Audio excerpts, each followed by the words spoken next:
Bueno, y hola a todos los que estamos aquí hoy. Vamos a intentar, bueno, muchísimas gracias por dedicarme este rato. Voy a intentar que lo paséis bien y si podemos abrir un poco las perspectivas laborales y de la edición, pues mejor que mejor. Así que, bueno, empiezo con una charla que me gusta mucho porque mezcla muchas cosas que creo que son muy divertidas. Una de ellas es Sun Tzu, otra es la gestión de proyectos y, como veremos más adelante, también una expedición al Polo Sur. Así que vamos a iniciar este viaje y supongo que lo mejor es empezar por el principio, ¿qué es la gestión de proyectos? En este caso lo vamos a ver aplicado a los proyectos editoriales, pero también vamos a ver la gestión de proyectos en general, que es una disciplina que se encarga de la planificación, organización, motivación y control de los recursos, orientado todo ello para la consecución de uno o varios objetivos. Y diremos, ¿qué es todo esto, no? Bueno, pues es esa capacidad de organización, de organizarlo todo, siempre dirigido a un objetivo, a conseguir un fin. ¿Qué tiene que ver Sun Tzu con todo esto? La verdad es que en el mundo de la empresa y en esto del management y la gestión de proyectos siempre se ponen este tipo de ejemplos. Ejemplos bélicos, ejemplos militares y ejemplos épicos. ¿Por qué? Supongo que simbolizan muy bien la problemática y la urgencia en la que nos vemos cuando estamos gestionando un proyecto y todo se viene abajo, ¿no? Probablemente no perdemos la vida físicamente, pero a lo mejor sí que se ve afectada nuestra vida laboral, nuestra confianza, en fin, valores que son importantes en la sociedad y en los ritmos que llevamos hoy en día. Así que empiezo por Sun Tzu y su arte de la guerra y con una de las frases. Si tuviera que quedarme con una frase del arte de la guerra, probablemente, a lo mejor con el tiempo cambio, pero probablemente sería con esta, ¿vale? Haz que lo cotidiano parezca extraordinario a los ojos de los demás. Es una frase que me encanta porque creo que encierra muchísimas cuestiones que son muy importantes. Primero, lo cotidiano. ¿Qué es lo cotidiano para nosotros? Lo cotidiano es aquello que hacemos bien sin darnos cuenta, sin dar importancia, surge de nosotros, nos sale bien por naturaleza. ¿Cuál es el problema de lo cotidiano? Que estamos hiperentrenados en conectar con nuestras debilidades, lo que hacemos mal, lo que tenemos que mejorar. ¿Eso es importante? Sí, pero no solemos conocer nuestras fortalezas, que es precisamente eso, lo que fluye en nosotros. No damos importancia a que lo tenemos ni a que lo hacemos bien. Si no conocemos nuestras fortalezas, solo podemos edificar proyectos con cimientos en las debilidades, por mucho que intentemos superarlas. Así que es súper importante conocer aquello que en nosotros es cotidiano, nos sale solo. Pero además, ¿qué tenemos que hacer con lo cotidiano? Que parezca extraordinario a los ojos de los demás. Y aquí encierra una de las cuestiones, yo creo, más importantes de la mentalidad de Sun Tzu, de la mentalidad bélica, que creo que es fundamental para la gestión de proyectos, porque Sun Tzu piensa que las batallas se ganan en la diplomacia. Cuando llegas al campo de batalla, la batalla ya está perdida o ganada. Se ha hecho todo antes. ¿Cómo? Manipulando la escena, creando un teatrillo en el que vayas dirigiendo al oponente hasta donde tú quieres, que es la casilla de tu triunfo. ¿Y cómo? Bueno, manejando la información y haciendo precisamente que aquello que a ti se te da fenomenal, el contrario piense que es accesorio, extraordinario, algo que no tiene por qué ocurrir. Qué bueno, ¿no? Que mi fortaleza, lo que mejor se me da, el otro no sea capaz de levantar defensas porque no sepa que lo tengo, ¿no? Este es un poco el tipo de dominio de la información del que nos habla Sun Tzu, que plasma un poco en sus 5 principios, los 5 principios del arte de la guerra. Vamos a verlos porque tienen una aplicación directa y una conexión totalmente focalizada hacia la gestión de proyectos. El primero de ellos es la doctrina. ¿Qué es la doctrina? La doctrina es la superestructura que nos envuelve, que envuelve al proyecto y que envuelve a las personas, a los recursos, los valores y principios de la sociedad y de la empresa. No podemos emprender ningún proyecto que vaya contra esos valores y esos principios. De hecho, muchos proyectos fracasan porque son excesivamente visionarios, están adelantados a esa época. Es fundamental estar en conexión con ello, conectar con esa doctrina, con esa superestructura en la que se va a desarrollar ese proyecto. El tiempo, pero el tiempo no es el cronograma, no es lo que dura, no, el tiempo es la oportunidad, el momento en el que iniciamos un proyecto. Puede ser un momento favorable, puede ser un momento desfavorable. Lo ideal es iniciarlo en un momento favorable, pero a veces los gestores de proyectos no podemos elegir el momento. Luego tenemos que conocer los problemas que nos va a llevar el hecho, a los que nos va a llevar el hecho de haberlo tenido que iniciar ahí. Es fundamental. El terreno, los medios, el espacio de trabajo, donde se va a desarrollar el proyecto. Conocerlo, esto se dice en todas las historias bélicas, las guerrillas sin medios y tal, ¿por qué ganan guerras? Porque conocen el terreno. Vietnam, hay miles de ejemplos, ¿no? Conocen el terreno y se mueven y son capaces de hacer emboscadas utilizando el terreno en su favor, aunque sean menos, aunque tengan otras circunstancias desfavorables. El mando. ¿Cómo se sustenta el mando y sus cualidades? Esto es importante porque uno de los mayores problemas que hay a la hora de implementar y de llevar a buen término los proyectos es precisamente el equipo. ¿Cómo se gestiona ese equipo? Eso se mide en la capacidad de liderazgo de un gestor. Un equipo desmotivado, un equipo desintegrado, un equipo que constantemente se está echando la culpa, está buscando culpables en lugar de buscar y trabajar en la misma dirección hacia soluciones, hace que cualquier proyecto fracase por buenas que sean el resto de las variables que tengamos alrededor. Así que la capacidad que tiene el gestor para liderar ese equipo es la capacidad que tiene para liderar el proyecto, exactamente la misma. Y por último, la disciplina, que sería la organización de las tareas, la organización y disposición de cada uno de los recursos para cada una de las tareas y la estructura empresarial en la que todo eso se mueve. Si esta persona que yo voy a dedicar a esta tarea está en el departamento de tal y también van a tirar de ella para este otro asunto, etcétera, ¿no? Eso. Toda esa disciplina, lo veremos, yo creo que se plasma perfectamente en los cronogramas que hacemos ahora, sobre todo no en los diagramas de Gantt, pero sí en los cronogramas. Vamos entonces a ver el resumen que todo estratega, según Sun Tzu, debe de tener en la cabeza cuando quiere sacar adelante un proyecto. La estrategia consiste, según hemos visto en esos 5 principios, en controlar la información. Hay que controlar completamente la información, hay que conocerlo todo y hay que controlar también la información que se da a cada miembro del equipo, al cliente, a cualquiera de los interesados, de los stakeholders en un proyecto. Es fundamental que esa transmisión de la información sea transparente, sea buena, sea clara y sea la adecuada. No tengo que decir todo a todos, el gestor tiene mucha información que es suya y a lo mejor transmitirla lo único que provoca es inquietud. Esa es su responsabilidad, mantenerla ahí y transmitir seguridad y confianza en el proyecto a todos, al equipo y a los interesados y al cliente y al jefe y al directivo y a toda la cadena que esté implicada. Dominar el escenario. Decíamos que Sun Tzu decía que para ganar las batallas hay que crear un teatro. Bueno, no lo decía exactamente así, esto es un símil mío, ¿no? Pero hay que crear un teatro y hay que ser el director de la obra. Hay que saber cómo se va a desarrollar esa obra y que todos los agentes cumplan su papel. Ese es el arte, ¿no?, de practicar la guerra, según Sun Tzu. Bueno, aparte de dominar el escenario, que es lo que tú dispones para que se ejecute ese proyecto, tienes que crear la realidad del contrario. El contrario tiene que estar convencido y motivado de tu realidad, de la realidad del proyecto. Si flaquea, si los integrantes del equipo empiezan a pensar que esto no funciona, que no sabes lo que haces, que el proyecto no va bien, dejan de creer en ello, el proyecto se va al traste. Es así. Incluso cuando no somos conscientes, transmitimos esa negatividad y hacemos que al final todo vaya cayendo como las piezas de un dominó encadenados. Por tanto, motivar y mantener al equipo es parte de crear esa realidad del contrario y de dominar el escenario y está aplicada directamente. Nadie puede perder la confianza en el proyecto, pero si los que pilotan la nave en la que va el proyecto la pierden, se estrella automáticamente. Es imposible de restablecer. Bien. Al cliente se le puede restablecer con el resultado final del proyecto, aunque tenga ciertas vacilaciones pero el equipo es fundamental que esté ahí creyendo en ello. Bueno, pues esto sería diseñar un proyecto y ejecutarlo con éxito. Vamos a verlo aplicado a una experiencia épica, como hacen los buenos en esta disciplina de empresarial, ¿no? Y vamos a ver 2 formas de gestionar un mismo proyecto en un entorno hostil. ¿Para qué hostil? Pues para verlo ahí bien, con intensidad y con emoción. ¿Cuál va a ser ese proyecto? La conquista del Polo Sur. En 1911, 2 expediciones compitieron por colocar la bandera de su país en el Polo Sur. El objetivo era el mismo, pero el resultado fue el opuesto.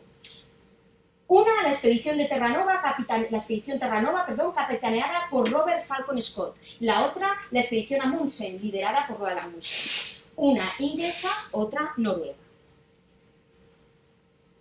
En primer lugar, la ruta que eligieron. La ruta en este caso tiene un poco que ver con la doctrina, porque en el caso de Scott, que había hecho ya algunas investigaciones, algunos viajes, y tenía más o menos controlada la zona de la isla de Ross, interpretaba que aquella zona en la que había estado él era suya. Esa imagen un poco de los primeros exploradores, descubridores de territorios, que de alguna manera dicen, si yo he puesto aquí mi pie, esto de alguna manera es mi campo de exploración, no tienen que venir intrusos. Por lo tanto, se planteó desde el principio empezar ahí. Pero fijaos dónde está el Polo Sur. Amundsen empezó desde una zona que permitía una ruta mucho más corta. Lo primero que les diferencia el conocimiento del terreno, en este caso afectada por la doctrina que tenía Scott, que era, no solo ahí lo vamos a ver, cómo la doctrina, contraria a la doctrina que hubiera necesitado el proyecto, estuvo planeando desde el principio, en más de una ocasión. Bueno, aquí tenéis también dónde fueron muriendo los integrantes, algunos de los integrantes de la expedición de Scott, que llegó después que la de Amundsen. Scott llegó el 17 de enero de 1912 y ya se encontró allí la bandera que estaba desde el 14 de diciembre de 1911. En la expedición de Amundsen, aparte de ser mucho más rápida, no hubo que lamentar víctimas, sin embargo, en la de Scott no sobrevivieron. Luego hicieron otras expediciones para ir encontrando todos los cuerpos, encontraron las cartas, y pudieron reconstruir cuáles fueron las dificultades que se encontraron y por qué el proyecto fracasó.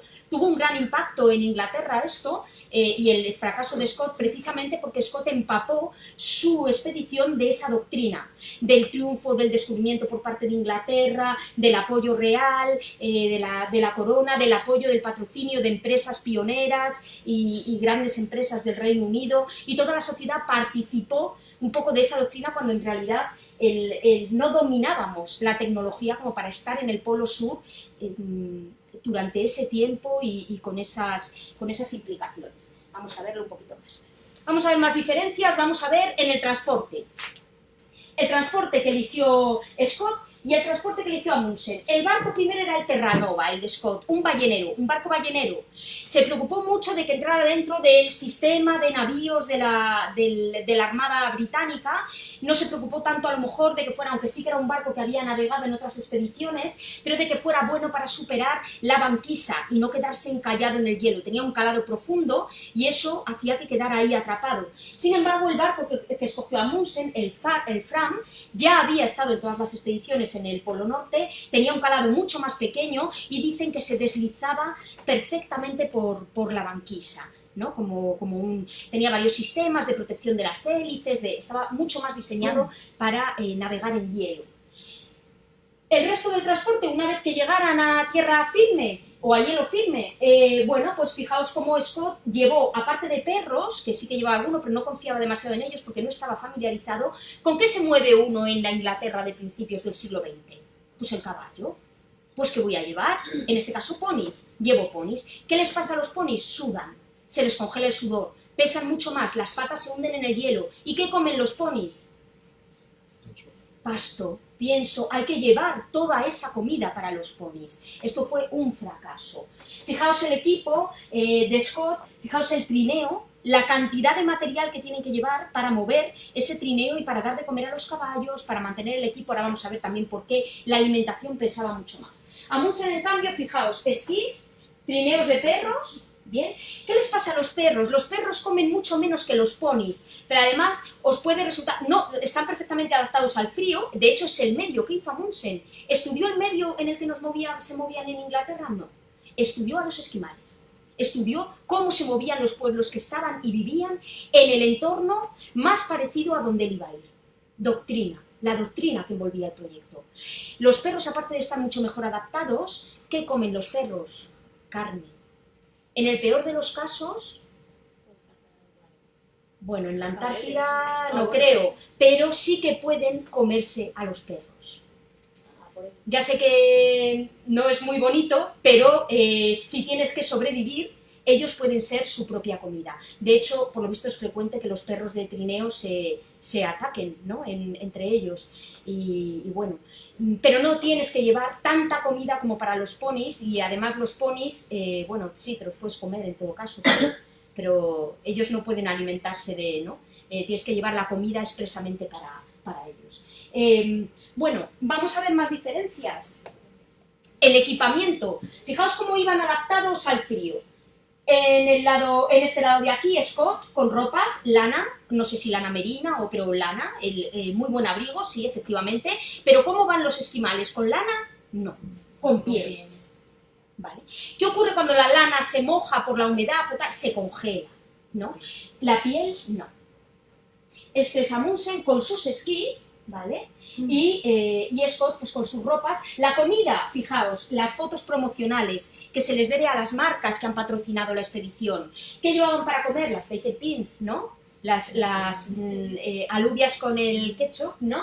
Y bueno, ahí tan contentos comiendo el patrocinador, que se vea bien la marca. Claro, todo eso es la doctrina, se lo deben.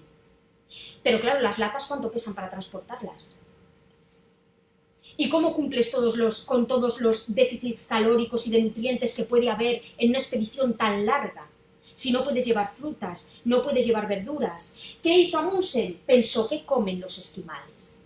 Grasa de foca, alguna parte de carne de foca, que sí que cumple sobre todo el problema del escorbuto, que por lo visto en la época no sabían que era la falta de vitamina C, pero sí que sabían que determinados pueblos no tenían verduras, frutas, lo que ellos no podían llevar, y sin embargo no morían de escorbuto, porque tomaban este otro tipo de cosas. Y esto así que no tiene muy buena pinta, ¿no? Que veis ahí, que es el pemmican, que es una especie de carne desecada, con bayas, que tiene que saber bastante horroroso, ¿no? Un poco como los palitos estos para los perros ahora que les damos, ¿no? Ese tipo de comida compactada, pero claro, no se pudre, se puede llevar, pesa poco y tiene un componente calórico y nutricional muy importante.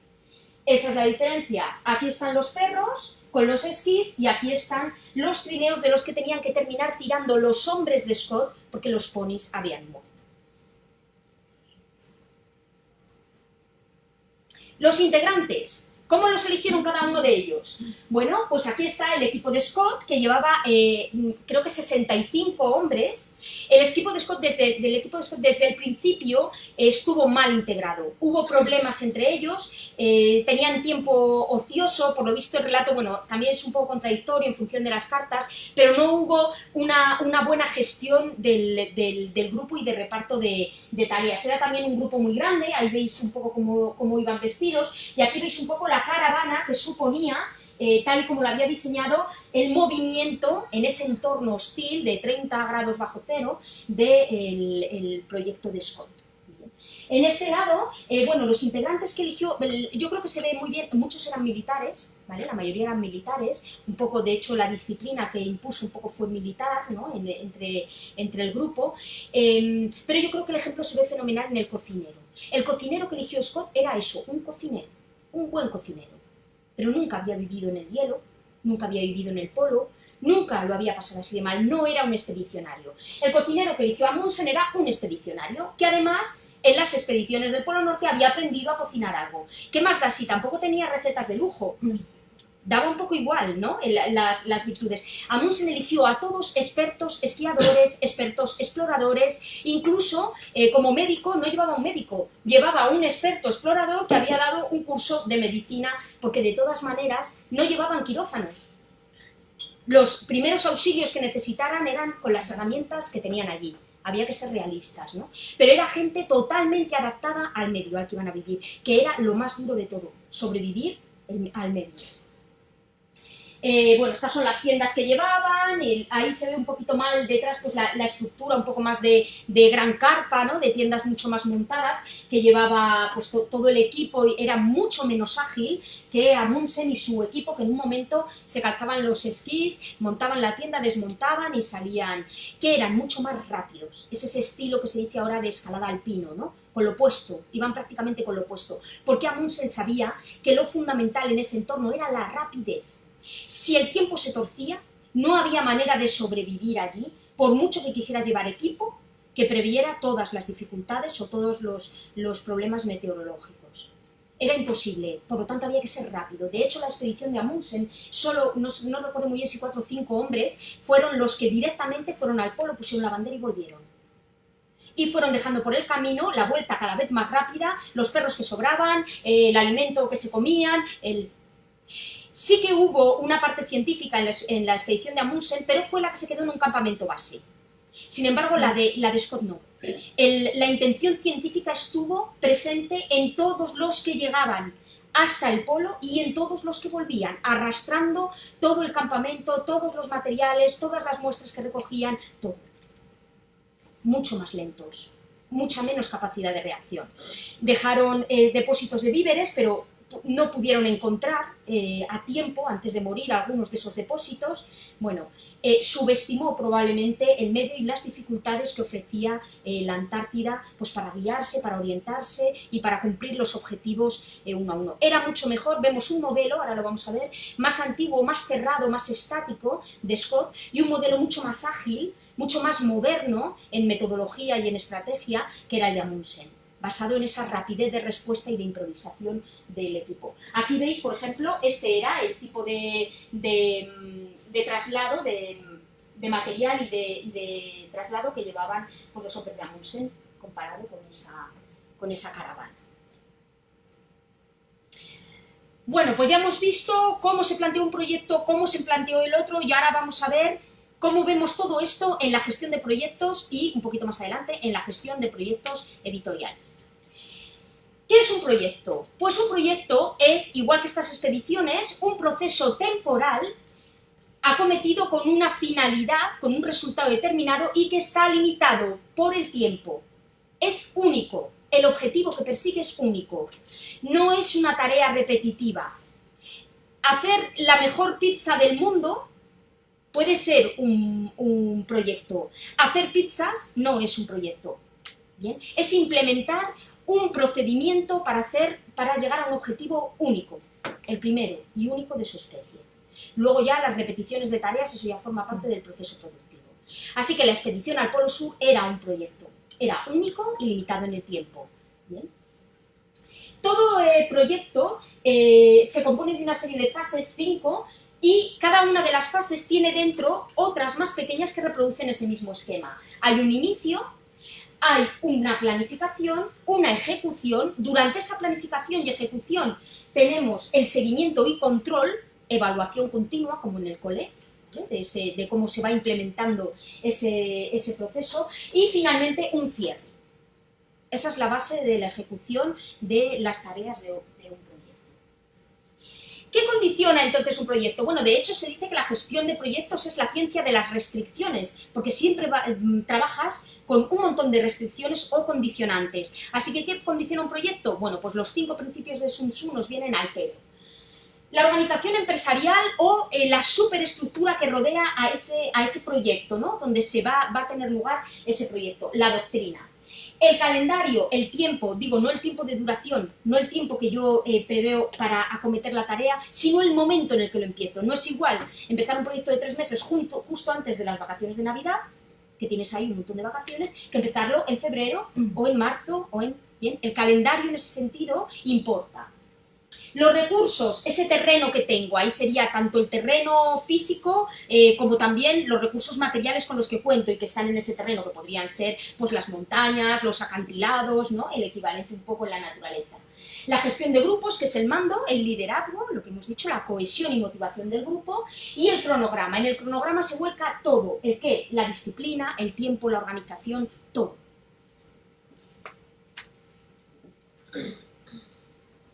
Vamos a ver entonces algunos de los condicionantes más importantes, como por ejemplo la organización empresarial, que forma parte de esa doctrina, y luego veremos también algunas de las estrategias o metodologías que se emplean para gestionar los proyectos. En primer lugar, como organización empresarial tenemos, por ejemplo, y lo vamos a ver también con las estrategias, cómo ha ido variando a lo largo del tiempo. Los modelos que tenemos en esta parte de aquí, modelos lineales, lo que marcan es la verticalidad y la jerarquía. Hay un jefe, un subjefe, un director, un supervisor, un cargo intermedio, un oficial, un obrero, así. Es esa verticalidad. Las órdenes y las tareas se ejecutan de arriba a abajo, pasando por toda la cadena. Y cada uno de ellos tiene una tarea asignada en función de esa jerarquía. Las más repetitivas están abajo. Es un esquema directamente heredado del principio de la revolución industrial y del intento de producción en masa, ¿no? La importancia de la producción rápida y en grandes cantidades, que fue el principio del boom industrial. Luego tenemos esquemas, modelos matriciales, este de aquí, que combinan estructuras. Por un lado tienen una organización vertical, jerárquica de mando, pero también tienen cierta organización funcional, es decir, horizontal, transversal. Y ahí se sitúan los directores de proyecto, los gestores de proyecto. ¿Qué genera este sistema? Bueno, pues que los recursos se comparten por la jerarquía vertical y por la horizontal. ¿Y qué puede haber? Pues choques. Por eso dice, hay tensión entre los gerentes y los directores de proyectos, porque comparten recursos y tienen que disponer y combinarlos para ejercer tareas distintas. Si te lo están robando de un sitio, no puedes contar con él, etc. La parte funcional sería la horizontal, que es la del director de proyecto, y la parte jerárquica sería la vertical. Es un modelo un poquito más moderno que el modelo lineal. Luego tenemos modelos que son más plenamente funcionales, están orientados a tareas y su estructura es es horizontal, mucho más horizontal. Ahí la jerarquía depende más, es más igualitaria, es más equitativa y depende más de la organización de cada una de esas tareas. Cada uno tiene un rol y tiene que desempeñarlo y se van sumando unos a otros los esfuerzos hasta que se llega al final. ¿Qué es lo que predomina? Bueno, pues la especialización, sobre todo debido a esa orientación a las tareas, la especialización de cada uno de los recursos humanos. Y por último tenemos los modelos más locos de todos, que también son los más modernos, pero que se parecen un poquito más a lo que trató de llevar un poco Amundsen, ¿no? Que son los que llaman adocráticos, descentralizados, celulares, como queramos. Es un poco el modelo que se dice de las startups, ¿no? Cuando dicen, una startup deja de serlo en el momento en el que los jefes buscan un despacho aparte de los trabajadores. Se origina la jerarquía, ¿no? Y se pierde esa ya no horizontalidad, es que es el modelo de red de Internet, esa celularidad. ¿De acuerdo? Ese movimiento celular. Son autogestionados, mantienen un equilibrio entre todas las partes y funcionan a base de contribuciones. Veremos que las metodologías más nuevas en la gestión de proyectos editoriales en la gestión de proyectos en general van un poco por ahí, por esos modelos adocráticos, ¿no? En el que cada uno tiene que autorresponsabilizarse de cada una de las tareas que asume. Bueno, y aparte de la doctrina de la organización, vamos a ver también cómo evolucionan algunas de las herramientas que tenemos para la gestión de proyectos. La ley fundamental, el corazón de la disciplina de la gestión de proyectos, se denomina el triángulo de hierro. El triángulo de hierro, que es este que tenemos aquí, tiene 3 vértices, ya sabemos 180 grados, lo ideal que sea equilátero, 90 grados cada ángulo, aunque esa situación, como veis en la línea interna, a veces se distorsiona. En cada uno de los ángulos tenemos el alcance, en la parte de arriba, el coste y el tiempo. Coste y tiempo son restricciones. El alcance es el objeto en sí, en el que vamos a terminar, el entregable, lo que tenemos que entregar una vez finalice el proyecto. Y a lo mejor dice, ¿y si la calidad? Bueno, pues está implícita en el entregable. No era tan importante la calidad, el concepto de calidad, como el terminar el proyecto tal cual se había iniciado. ¿Qué ocurre si intentan determinar los 3 elementos del triángulo? Que a lo mejor no se puede cerrar el triángulo. Solo 2 de ellos se pueden determinar de forma arbitraria y el tercero tiene que cerrarse solo. Te pueden decir, tienes este tiempo y este coste, y la calidad la cierras donde se cierre. Te pueden decir, esta calidad con este coste, pues voy a tardar todo este tiempo. Te pueden decir, este tiempo y esta calidad, y va a costar esto. ¿Qué ocurre cuando no están equilibrados? Cuando se deforma demasiado, costes demasiado restrictivos, tiempo demasiado restrictivo, el triángulo se deforma. Bien, y sufre. La calidad, como veis, no tiene un vértice aparte, está junto al entregable. Es lo que dé de sí, es otra restricción más, digamos. Bien, esto se corrigió con las metodologías ágiles que empiezan a introducir otro tipo de estrategias y formas de trabajar en la gestión de proyectos. Por ejemplo, con el primer triángulo es ágil, pero es ágil, ¿vale? La traducción sería ágil. Este primer triángulo lo único que hace es invertirlo y poner el alcance más entendido como calidad abajo. Y decir, lo importante es la calidad, empezamos a construir el triángulo por ahí y a ver dónde llegamos. ¿Problemas de esta estrategia? Pues que no es realista. Siempre te determinan el dinero y el tiempo. o a lo mejor el tiempo un poco menos, pero el dinero, bien, siempre hay restricciones. Entonces no podemos empezar por la calidad y cerrar el triángulo. Por eso inventaron el prisma. El prisma que ya incorpora los principios que vamos a ver, no solo los de las metodologías ágiles, sino también las de los principios Lean, que nacieron en el mercado de la automoción, de la mano de Toyota. Ahora vamos a ver también un poquito. Bueno, este prisma que tiene, como veis, tiene aquí, ya tiene 3 dimensiones, y aquí sí que está el valor por un lado, el valor que genera, la calidad también como un elemento fundamental, el diseño, y todas las restricciones están juntas. Esto es otra forma de trabajar completamente diferente a la de antes. Bien, en primer lugar, porque se convierte en tratar de gestionar las restricciones para lograr la calidad y el valor que necesitamos, ¿vale? que necesita el cliente. Ahí tenéis como restricciones, estarían el alcance, el costo y el tiempo, los 3 elementos que teníamos en el primer triángulo de hierro, la ventaja competitiva, que sería el valor, lo que lo hace especial y diferente respecto a los demás, y el diseño, que estaría también orientado al cliente, sería parte de lo que genera valor. ¿Qué es el valor en un producto de este tipo? Bueno, pues es aquello que hace que alguien que tiene un iPhone prefiera pagar 500 euros más que otro que tiene otro teléfono que hace lo mismo, pero no es un iPhone. ¿Vale? Apple es experto en generar valor para el cliente.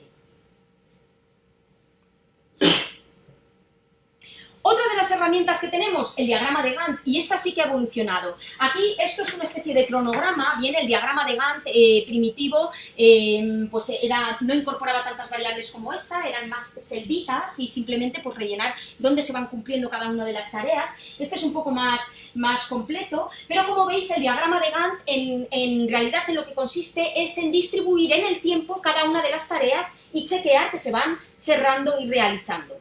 Este tiene más cosas, más elementos que se manejan, como por ejemplo tareas paralelizables que pueden empezarse a la vez y trabajar de forma diferente. ¿Bien? Las tareas más largas pues se expandirán hasta esta parte del cronograma y las más cortas pues quedarán aquí. Además este diagrama de Gantt ya más completo, lo que incorpora sería ya más un cronograma, incorpora la relación de tareas que hay que llevar a cabo y los recursos humanos que están implicados en esas tareas.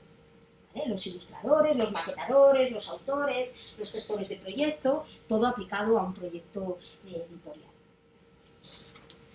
Hay otras metodologías que surgen, porque claro, el diagrama de Gantt, solo la disposición cronológica de las tareas y el chequeo de cada una de ellas se quedaba corto en muchos proyectos. ¿Y qué incorporaron? Pues igual que el triángulo de hierro sufrió variaciones,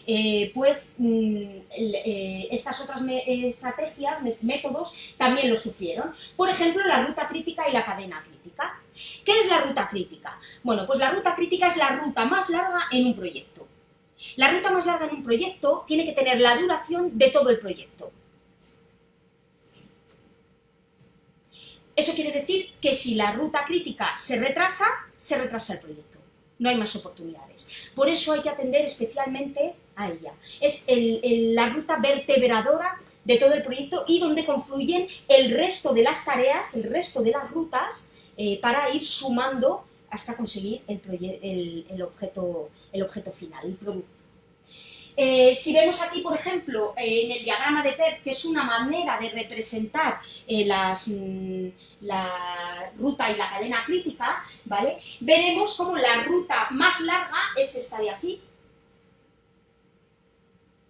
Lo que dure esta ruta será lo que dure el proyecto, porque las tareas que tiene asignada esta ruta son la primera del proyecto y la última del proyecto.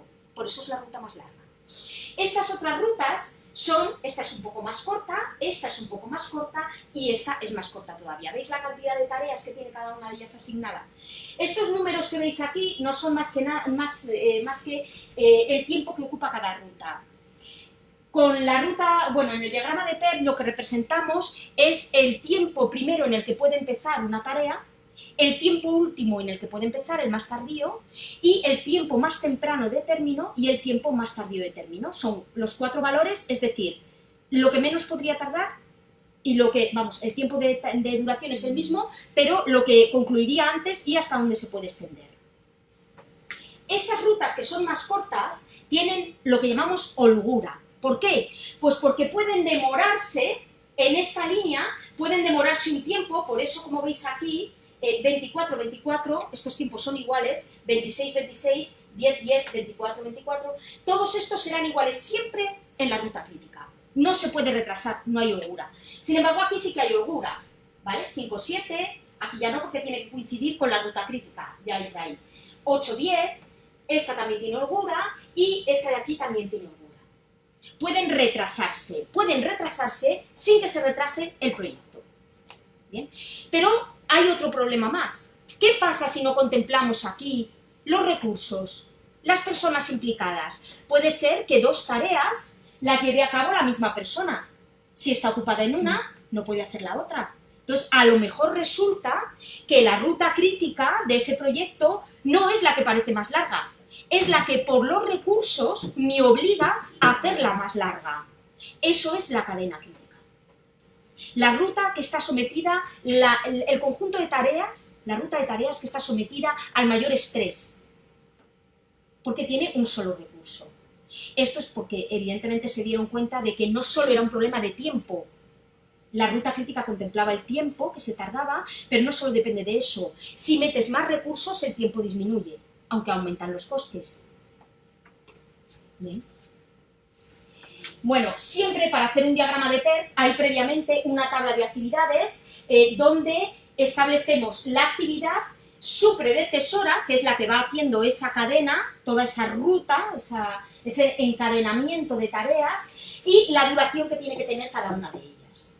¿Qué pasa con la tarea inicial que no tiene predecesor? Aquí tenemos dos tareas iniciales, no tienen predecesores, que son esta y esta. ¿Vale? Estas otras empiezan en esta y acaban también en una tarea de la ruta crítica, pero tienen tiempos más cortos. Pueden demorarse, tienen holguras. Siempre, por ejemplo, cuando diseñamos un cronograma, una de las cuestiones que tenemos que tener en cuenta es proteger esa ruta y esa cadena crítica. Protegerla con colchones, con holguras, y garantizar siempre que el resto de tareas van a llegar a tiempo para no retrasar a la tarea que está en la ruta crítica. ¿Bien? Es uno de los elementos que tenemos para prevenir los riesgos. Esas holguras se las llama, aquí la terminología en inglés ya sabéis que manda, buffers, ¿vale? Buffers.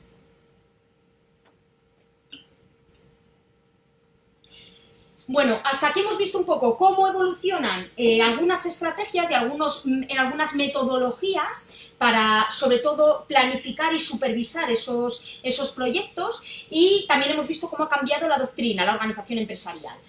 Ahora lo que vamos a ver es en el producto, quiero que veamos un poco cómo cambian los productos editoriales. Desde la invención en el siglo XVI de los tipos móviles de la imprenta hasta prácticamente finales del siglo XX, con el nacimiento de la autoedición, todas las mejoras, todos los cambios, toda la evolución que se ha producido en el sector editorial iba encaminada a una sola cosa: producir más en menos tiempo. La producción en masa, es ese esquema. Pero ahora, y ahí nos movíamos un poco con esos esquemas de organización jerárquica, con esas metodologías que ahora veremos también, del triángulo de hierro, el costo, el alcance y el tiempo, un poco en esos métodos más antiguos. Pero ahora los productos editoriales son muy distintos. Ya no es un problema solamente de producir mucho en masa para que llegue a todo el mundo, ¿no? Abaratar costes y generar más beneficio a partir de aumentar la producción, ¿no? Que era un poco el esquema que imperó desde la invención de la imprenta. De hecho, la invención de los tipos móviles lo que permitió fue eso, ¿no? De la escritura de los libros pasamos a poder hacer, o bueno, de la silografía, que es la estampación directa, pasamos a poder hacer ya una impresión mucho más abundante, ¿no? Luego ya pasamos a las rotativas, las máquinas, ¿no? Todo este tipo de que ya, pues, mucho más.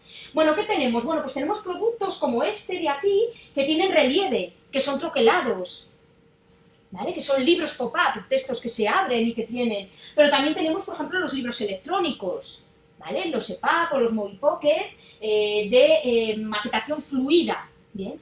Tenemos, por otro lado, las enciclopedias, la nueva era de las enciclopedias, las bases de datos, las apps, los portales, las aplicaciones educativas, ¿bien? Todo eso. Tenemos también un montón de plataformas de redes sociales en las que se produce esa edición y esa comunicación, blogs, páginas web. Y tenemos, como no, muchos tipos de libros. Tenemos libros interactivos y tenemos libros, vamos a ver un poquito una muestra, en qué consiste un libro interactivo.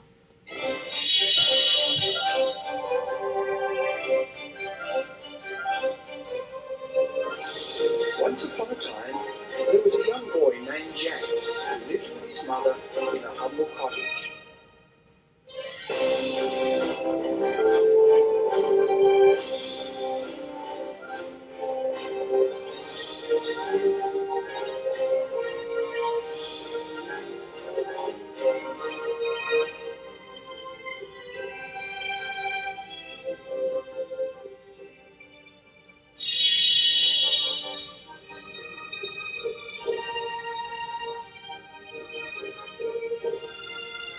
Fee-fi-fo-fum. I smell the blood of an Englishman. Be he alive or be he dead, I'll grind his bones to make my bread. Oh, honey, you're always so dramatic.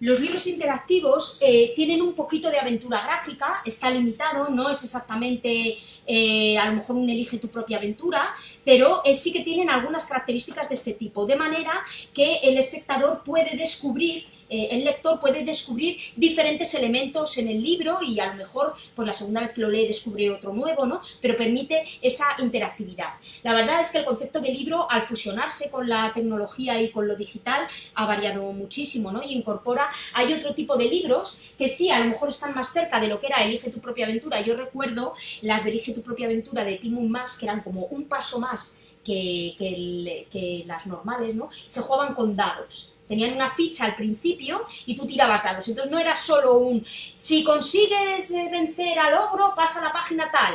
Era tira dados y si te sale más de tanto, logras vencer al ogro, entonces pasas a la página tal. Si no, pasas a la página... Y eso era la interactividad. Unos dados y un lápiz para ir apuntando lo que sacabas. Ahora la interactividad es otra. ¿Y qué pasa? Que algunos de estos libros terminan siendo prácticamente películas o incluso apps, ¿no? Directamente, aplicaciones móviles. Vamos a ver uno de ellos.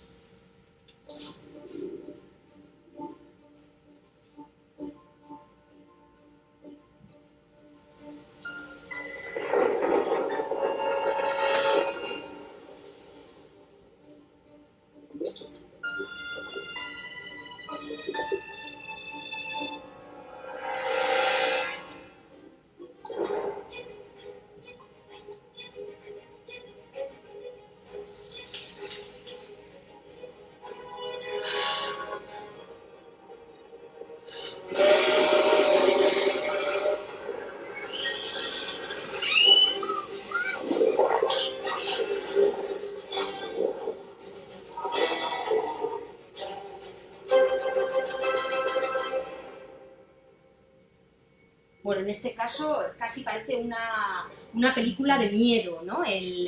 Pero están muy bien hechos. ¿Qué ocurre aquí? Pues que vives la emoción del relato, pues está también de modo pues como si fuese una película, ¿no? Se combinan un poco ambos registros. Claro, producir este tipo de libros no tiene nada que ver con la producción en masa ni en cadena. Entre otras cosas, fijaos que en lo que es toda la publicación digital, lo que necesitamos es un prototipo y a partir de ahí la reproducción son descargas.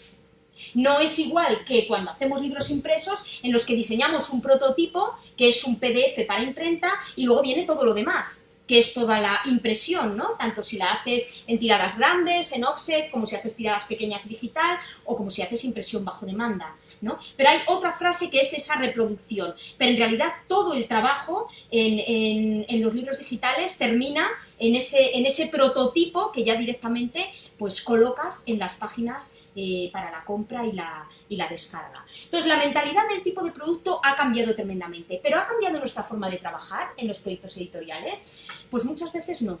Y gran parte del problema que hay ahora en el estancamiento y en la diferenciación que hay entre el sector editorial más tradicional en papel y el digital es precisamente esto, que las formas de trabajar son completamente diferentes para un producto y para otro. Y las empresas editoriales siguen un poco con los viejos esquemas. A veces, algunas de estas empresas editoriales, las más grandes, pueden recordar un poco al proyecto de Scott, ¿no? Les cuesta mucho implementar los cambios porque son estructuras muy grandes, muy cerradas, con una asignación muy fija de tareas e implementar cambios en ellas cuesta muchísimo tiempo. Hay que formar al personal, hay que cambiar la estructura, hay que cambiar los departamentos y todo eso pues al final hace que a lo mejor no lleguen a tiempo, ¿no? Probablemente una editorial pequeña es mucho más ágil en esto, pero aún así vemos que gran parte de la riqueza de estos libros digitales en realidad es software.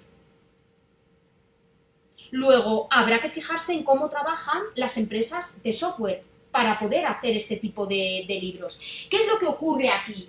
La importancia, decíamos, no es el producir mucho, porque en realidad producido el prototipo, lo otro son descargas, lo que queda son descargas.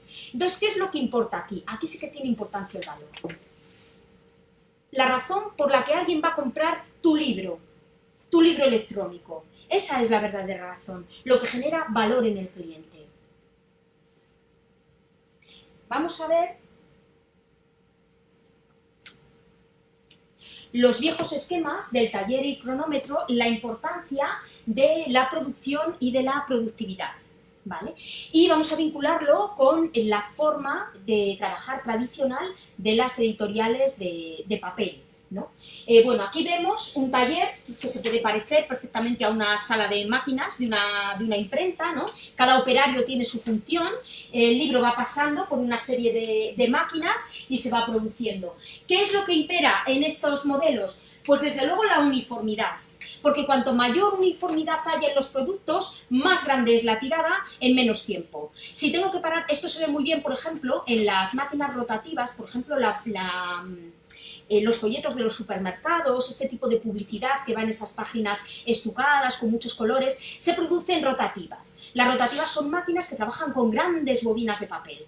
¿Qué pasa? Que tiran casi como un periódico, va tirando muchísima producción en muy poco tiempo. Pero ¿qué pasa cuando hay que montar otro catálogo que imprimir? Se para la máquina, se corta la bobina, se vuelve... La bobina puede ser de aquí al techo de alta. O sea que cargar la bobina, pararla, cortarla, volver a cargar el nuevo proyecto, pasarla por la máquina.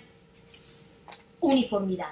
La uniformidad es clave si lo que queremos es producción en masa.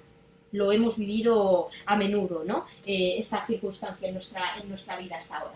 Bueno, ¿qué era entonces lo importante? Cerrar los contratos. O sea, lo que no podemos hacer en un sistema productivo así es parar para aportar valor. ¿Tú qué quieres? Esto. Lo cerramos desde el principio y como planifiques, como empieces un proyecto, así lo acababas. Lo bien que hayas planificado el inicio del proyecto y hayas firmado el contrato, eso va a ser cerrar bien el proyecto. Va a ser exactamente igual. Por eso se dice en gestión de proyectos, sobre todo en estos esquemas más clásicos, que la importancia de los stakeholders, de los interesados en el proyecto, decrece. Decrece porque a medida que el proyecto avanza, no hay tiempo de cambiar nada. Ya está todo en máquinas, ya no podemos cambiar. Si cambiamos, perdemos todo, perdemos los costes, perdemos el proyecto. ¿Bien? Luego no se pueden implementar ese tipo de cambios. Por supuesto, el éxito reside en planificar la producción desde el principio, acorde con eso que se ha cerrado en el contrato y totalmente uniforme. ¿Cuál era el éxito del proyecto? Eliminar imprevistos. Los imprevistos paralizan todo el sistema.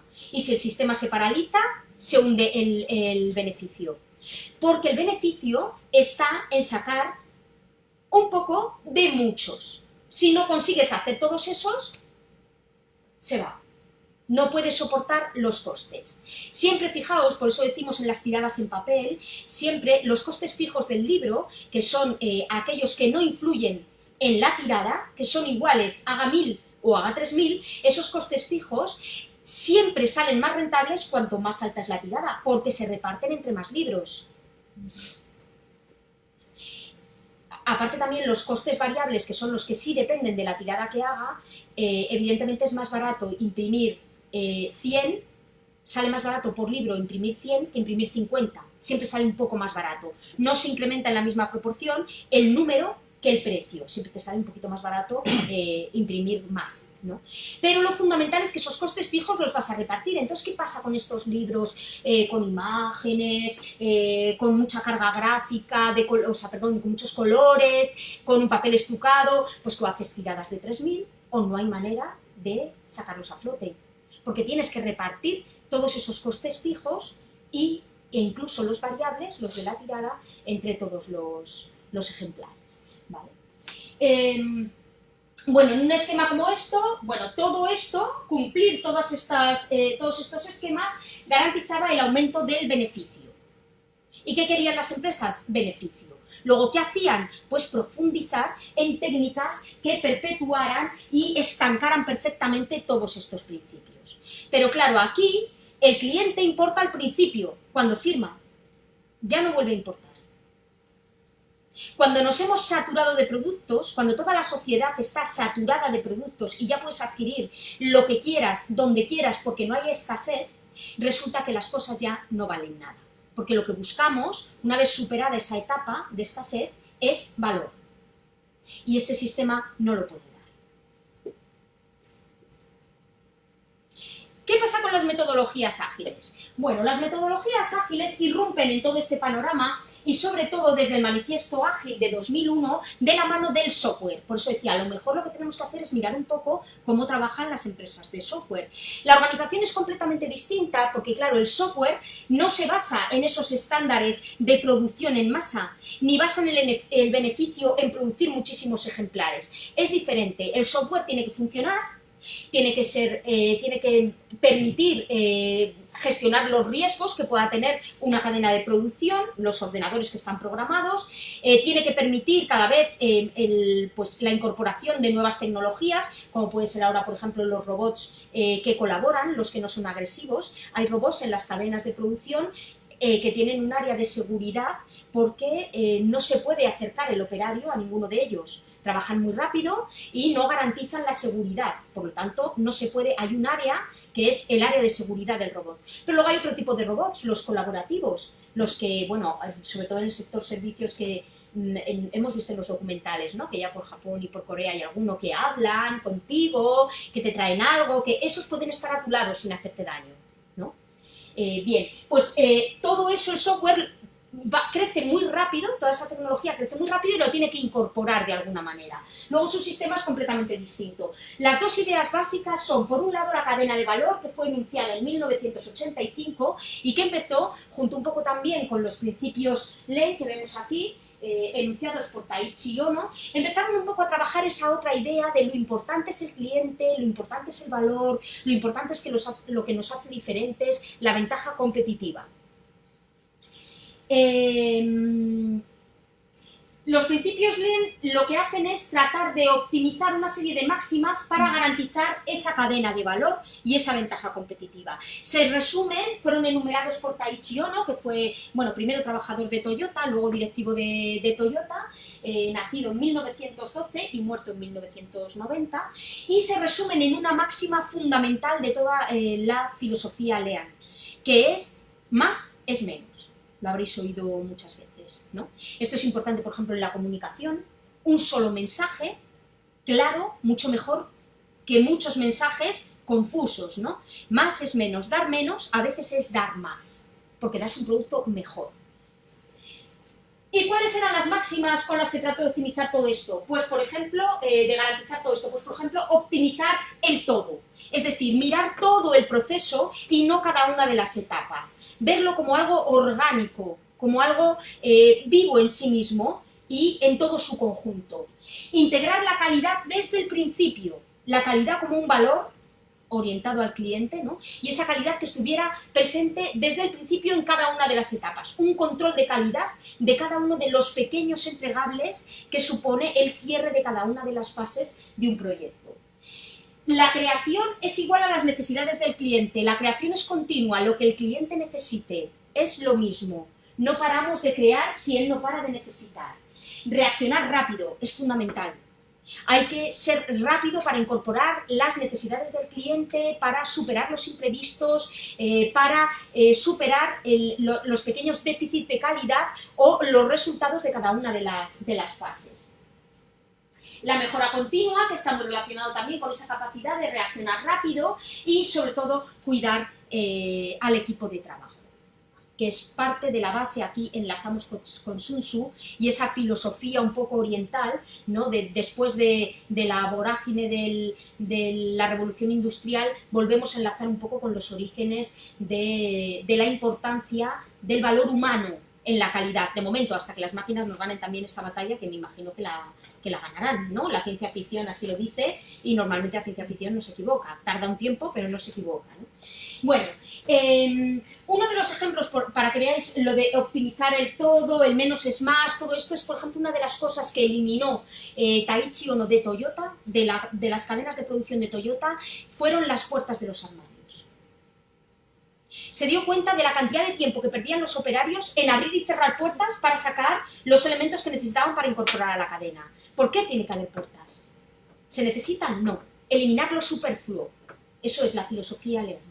Eliminar todo lo superfluo.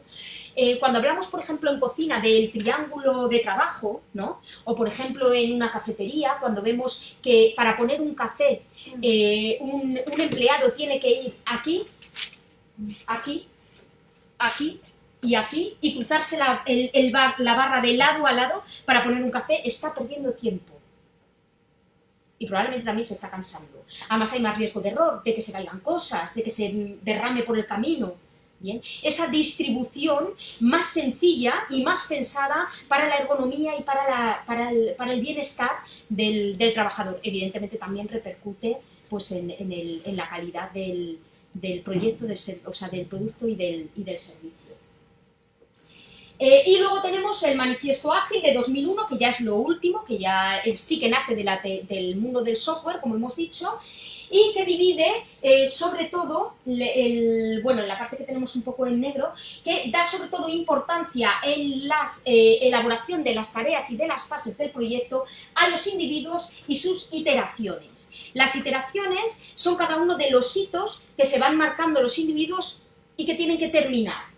Bien, eso está por encima de los procesos y de las herramientas. Es decir, lo importante no es todo un proceso que no puedo rectificar, sino cada una de las pequeñas iteraciones que realiza cada uno de los individuos, ¿no? Basculan la importancia hacia lo concreto. ¿Por qué? Para ser más ágiles, para poder reaccionar más rápido. No necesito tener planificado un proyecto desde aquí hasta aquí. Basta con tener claras cada una de las iteraciones e ir combinándolas y ejecutándolas en función del resultado que ha tenido la anterior. El producto, siempre el producto por encima de la documentación. Antes la documentación era fundamental. ¿Por qué? ¿La documentación qué hace? ¿A qué nos ayuda? Si yo estoy realizando un producto, el hecho de tener perfectamente documentado lo que quiere el cliente, los pasos que doy, lo que tal, ¿eso a qué me ayuda? ¿A qué está enfocado? Os tengo un poco ahí, ¿no?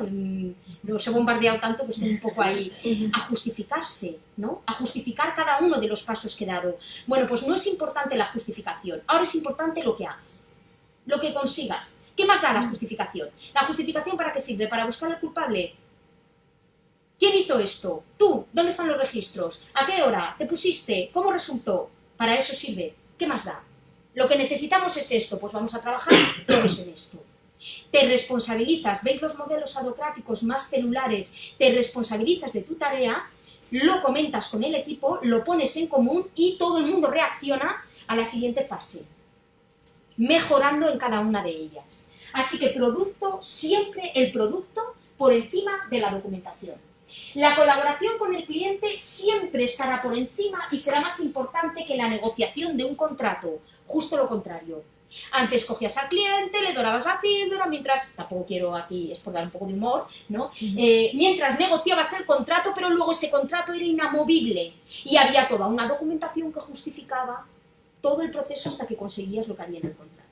Ahora no, el cliente necesita algo, no importa, se renegocia, se incorpora, se da cabida a sus reclamaciones. Esto, fijaos, que está lo vinculado que está también a la producción de software, ¿no? Que puedes ir efectivamente dividiendo el código y cada una de las funciones que quieres que cumpla en pequeños paquetes, ir terminándolos y ir rectificando unos u otros, ¿no?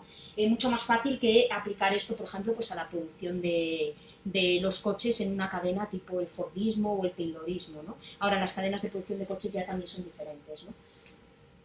Y la respuesta al cambio siempre está por encima que el seguimiento de un plan. Así que no trazamos planes mastodónticos a largo plazo que tenemos que cumplir obligadamente, incluso aunque veamos que ya no nos está llevando donde queríamos, sino que lo importante es esa capacidad de respuesta. Es más lo que hizo Amundsen. Tener capacidad de respuesta. Que de repente viene un tiempo fatal y bajan 20 grados bajo cero la temperatura que teníamos. Rápido. Podemos salir. Ya da igual, en esos extremos ya da igual el equipo que traigas, lo que tengas. Lo que hay que hacer es salir rápido de allí, ¿no? Pues es implementar una nueva solución.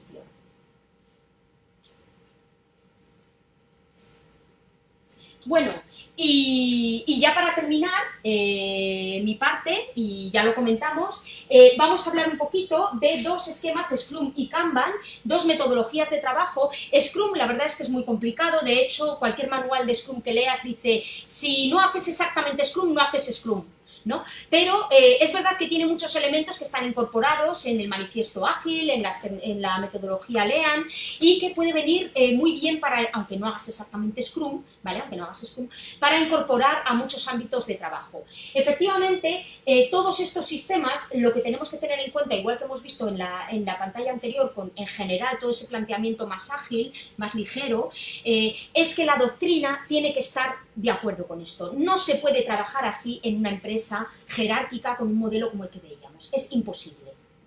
No se puede. Eso es Sun Tzu, lo primero que vimos. Si la doctrina, la superestructura no acompaña a esta metodología, es inaplicable. Vas a chocar con las resistencias, el equipo no lo va a entender, no tiene capacidad de responsabilizarse ni de asumir las tareas ni los roles que les propones. Y la empresa tampoco lo premia. No se premia. Sería pues como intentar, Scrum sería el polo sur y la empresa sería Scott. No encaja. Bien. Bueno, pues aunque Scrum sea muy serio y haya que clavarlo para hacer Scrum, sí que vamos a ver un poquito en qué se basa para comprender cómo ha ido cambiando la idea de la metodología en la gestión de proyectos. Primero, Scrum se basa en los sprints. Y los sprints son de 1 a 4 semanas. Es lo que vamos a hacer de 1 a 4 semanas, esa tarea que vamos a organizar. Ese sprint da lugar a un entregable. Cada sprint da lugar a un entregable. Los entregables son mucho más pequeños. Son más pequeños, son más cortos y son más concretos y específicos. Eso que permite mayor capacidad de reacción. No esperas muchas... Si veíamos el esquema de las tareas de un proyecto que tenía 5 fases, el inicio, la planificación, la ejecución, el seguimiento y control y el cierre, bien, si teníamos muchos de esos para hacer todo un proyecto, Scrum lo que hace es coger cada uno de esos y separarlo en un sprint. Terminamos esto, es un mini proyecto en sí mismo, un entregable. De cada una de estas fases sale un entregable. Los principios que llaman Melee, ¿vale? El equipo se organiza y se autogestiona. Ese es el modelo adocrático que vimos. El equipo, cada uno es responsable de su tarea, se organiza en una serie de reuniones con una serie de roles y se autogestiona. Sí que hay, ahora lo veremos, un Master Scrum que llaman. Pero ese Master Scrum vela porque se cumpla Scrum. Ya os he dicho que es muy bien. Es un poco como el Roller Master, ¿no? En los juegos de rol. Es el que garantiza que se está cumpliendo Scrum. Pero no está por encima jerárquicamente de los demás. Simplemente su tarea es que se ejecute bien la metodología. La priorización de todo aquello que genera valor y la eliminación de lo demás. No queremos lo demás. Coincidía un poco con la metodología ágil, ¿verdad? Eliminamos todo. Solo nos concentramos en la calidad. Mantener un latido. En Scrum dicen que es fundamental mantener el latido, el pulso. Ese pulso que se note boom, boom, boom, boom, que se da en cada uno de los sprints y que hace que no se detenga. No va rápido, a lo mejor, pero no se detiene. Siempre va, siempre hay un pulso. Ese pulso también es la motivación. lo que hace, ahora vamos a ver también que cada uno de los sprints se produzcan estas reuniones y que siempre haya esa ocupación con respecto al sprint y al entregable, que no pare nunca. Cada sprint incluye, como hemos dicho, la planificación, el análisis, la creación y la comprobación. El sprint es las 5 fases, incorpora todas las fases. Por eso ofrece garantías de calidad también. Fijaos que todo aquello que no podamos seguir, hacer un seguimiento, medir, escapa a nuestro control completamente. Necesitamos siempre una medición de cómo van las cosas. A veces decimos, los cronogramas fallan, ¿no? Los cronogramas no se cumplen, era un poco el lema de esto, porque recuerdo que una vez en una clase me lo dijo una alumna, es que los cronogramas nunca se cumplen. A ver, hacemos libros, tampoco somos la NASA, ¿por qué no podemos cumplir un cronograma? ¿Tan difícil es? El cronograma no se cumple probablemente porque a lo mejor no hay seguimiento, o porque no funciona la doctrina, o porque alguien lo está boicoteando, ¿no? Pero no porque no funcione el cronograma, probablemente está mal algo de lo que hay alrededor, pero es muy fácil echarle la culpa de todo al cronograma, porque al final el cronograma es un espejo, lo que refleja es, has llegado aquí, no, ya está, la culpa del cronograma. Hay que ver dónde está la culpa, ¿no? Eso, por ejemplo, está muy bien delimitado en Scrum. Es una de las cosas que tienen siempre muy en cuenta. Preguntar por qué se ha producido el error y por qué se ha producido el error y por qué se ha producido el error. ¿Qué es lo que está fallando? ¿Por qué no está funcionando Scrum? Y dicen que siempre llegas a la conclusión de que en realidad has dejado de hacer Scrum. Y como has fallado en alguno de los pasos, Scrum no funciona. Eso es lo que dicen, ¿eh? Tremendamente enigmático, pero ahí está. Bien. Hay una serie, decimos que el equipo es celular, es adocrático, ¿no? Y cada uno se autogestiona y se responsabiliza de lo suyo. Entonces lo que hay no es una jerarquía, hay roles, unos roles. El primero, el Product Owner, realmente, bueno, los backlog que vemos son los repositorios, es difícil la traducción. Bien, pero ahora vais a captar la idea porque explicado sí es más fácil de ver. En realidad, este Product Owner es el que mantiene e interpreta los requisitos del cliente y los prioriza, es decir, el que habla con el cliente. Es el intérprete entre el cliente y el proyecto. Él es el encargado y está solamente encargado de velar por los requerimientos y priorizarlos en función de las necesidades del cliente. Aquí estamos aportando mucho valor, porque realmente tenemos una persona del proyecto destinada exclusivamente a entender al cliente. No solo lo que sabe que quiere, sino lo que no sabe y no está diciendo, o no sabe cómo decirlo, ¿bien? Y a priorizar todos esos intereses. Otro rol, el del equipo. El equipo, este repositorio, es la selección de requisitos del sprint. Estos backlogs serían esos repositorios de requisitos, donde acumulamos esos requisitos. Aquí estarían los del cliente, priorizados por este señor. Aquí estarían los requisitos que se ha seleccionado el equipo para el primer sprint. Bien, decimos el sprint, vamos a lograr este entregable y vamos a ver qué requisitos necesitamos para lograrlo. Y ahí estarían en ese backlog. Mira, me falta aquí una L. A lo mejor desde casa no lo veis, pero de aquí sí ven la errata, acabo de ver. Bueno, y este último, que es la obra del Master Scrum, el que vela porque se cumpla la metodología Scrum, que son las gráficas para el sprint y para el proyecto. Ir controlando cómo se va desarrollando los sprints, los entregables, las reglas, y que cada uno cumple con los requisitos de Scrum. Hay una serie de reuniones, sí, que son los que plasman todas estas fases de la planificación, la ejecución. La planificación del sprint es la primera. Se establece el sprint backlog, es decir, los requisitos del sprint, y se reparten las tareas. ¿Qué necesitamos para este entregable? Pum, pum, pum. Cada uno hace la suya y se responsabiliza de la suya. La reunión diaria, el equipo se sincroniza diariamente, diciendo en qué estado está su tarea y corrigiendo los posibles bloqueos que se hayan dado. Yo no he podido continuar con esto, pues eso me afecta a mí en tal, pues tal. Bien, cada día. Este esquema, yo no sé si sois aficionados, por ejemplo, a la novela negra. ¿Alguien? por aquí, las reuniones, o a las series de detectives, de policía, las reuniones que se hacen con los seguimientos de los casos de investigación son así, se reúnen cada uno, tú que has entrevistado a los testigos, ¿qué decían? ¿Has encontrado tal? ¿Qué dicen del departamento de pruebas? ¿Qué decir? Es un poco este ambiente de que cada uno tiene una función y hay que exponerlo porque lo que ocurra en una tarea afecta a las demás. Es el mismo sprint para todos, ¿vale? Luego, por supuesto, hay una revisión, ¿vale? Hay una revisión del sprint y un análisis con el encargado de velar por el cliente sobre el estado del producto. Es importante que haya esta reunión porque en realidad el que sabe qué es lo que quiere el cliente y cuáles son sus necesidades es este señor. Si él no ve los resultados, no puede garantizar que realmente se ha cumplido lo que su cliente necesitaba.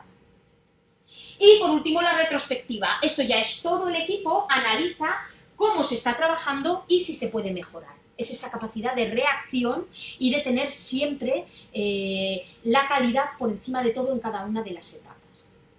Así que bueno, aunque hacer Scrum es mucho más complicado que todo esto, sí que vemos que tiene muchos ingredientes que veíamos también en los principios Lean y que veíamos en Sun Tzu también, ¿no? Que es esa supervisión continua, el manejo de la información. Una de las cosas que más me gusta de los modelos Scrum es el valor que se da a la información, no a la documentación, a la información en tiempo real. La documentación es la información en tiempo pasado, ya sellada, cuando ya ha ocurrido.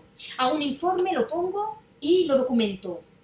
¿Bien? No digo que no sea importante, en algunos también hay que ver en qué tipo de proyectos, en qué tipo de doctrinas nos movemos, pero en realidad lo más importante de todo para el resultado es la información diaria, la que me permite reaccionar, no la que me permite estudiar qué es lo que pasó, que sería la documentación tradicional. ¿Por qué esto salió mal? Como los historiadores, ¿no? ¿Por qué esta guerra? Vas a la documentación y revisas, ya ha pasado, no lo puedes cambiar. ¿Puedes aprender para lo siguiente? Sí, la retrospectiva. ¿Puedes aprender para evitarlo? Sí, claro que sí. Pero no puedes reaccionar en el momento porque es documentación, ya ha pasado el momento.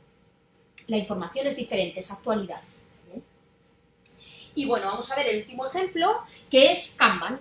Kanban es mucho más sencillo. De hecho, si vais por ejemplo, a un taller de Toyota, sí que podéis ver que tienen un tablero, no como este, ¿vale?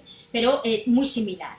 El tablero Kanban es bastante gráfico. También, por ejemplo, lo he visto, por ejemplo, en alguna serie de médica americana, ¿no? Que tienen los tableros ahí con yo pero aquí, yo pero aquí, el salón tal, el salón cual, ¿no? Y van haciendo ahí una especie de tablero también para repartirse un poco. Bueno, pues Kanban tiene una serie de reglas que en realidad son muy, muy sencillas. Aquí no hablamos de sprint ni de iteraciones, hablamos de ítems. Cada ítem es una tarea. Y cada ítem sería como un post-it de estos que tenemos aquí. El tablero lo dividimos en una serie de procesos, una serie de etapas. Dependen del proyecto y de lo que queramos conseguir con el tablero. Así haremos cada una de las etapas, hasta la de terminado.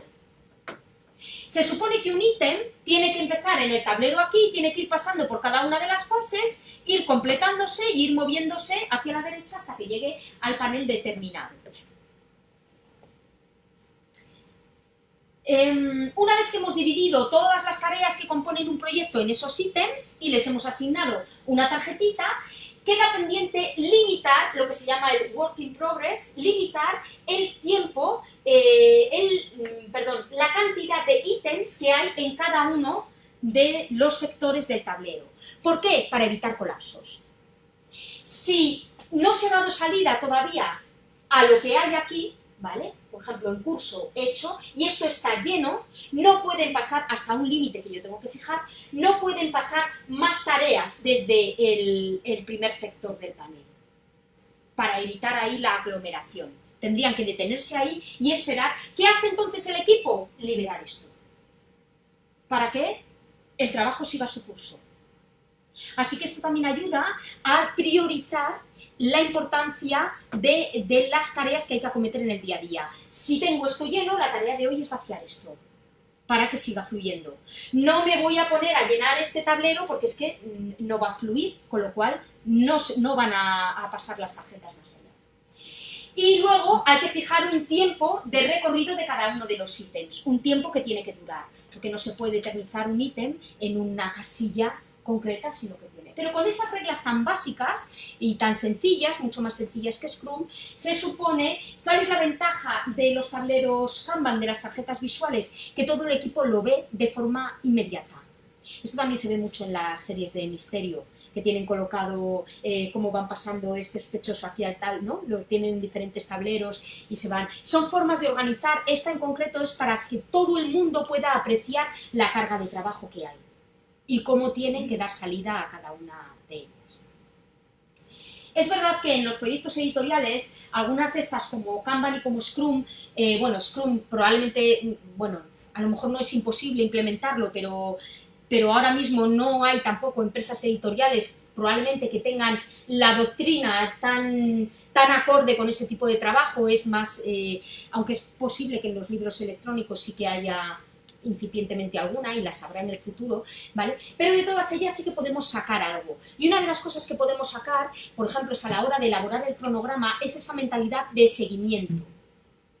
Si el seguimiento lo hiciéramos con una mentalidad mucho más ágil y mucho más lean, probablemente tendríamos mucho tiempo de reacción ante determinados imprevistos. Ya sabéis que un proyecto en los cronogramas, o bueno, si no lo sabéis, pues para eso estamos aquí, para decirlo, también se consigue no solo a base de los buffers de los que hemos hablado, de las holguras, sino también de la gestión del riesgo. Gestión del riesgo es adelantarse. Eso que decíamos de los imprevistos. Los imprevistos son importantes y hay que tener una respuesta para ellos.